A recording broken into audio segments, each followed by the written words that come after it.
You ask Tiger to solve. This deals with linear equations with one unknown. The final result is t equals 5/7. Let's solve it step by step. Simplify the expression. Multiply the coefficients. Group all constants on the right side of the equation. Add 2,300 to both sides.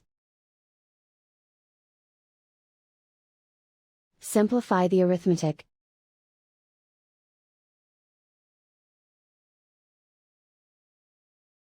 Isolate the t. Divide both sides by 3,220. Simplify the fraction. Find the greatest common factor of the numerator and denominator. Factor out and cancel the greatest common factor. And so the final result is t equals 5/7.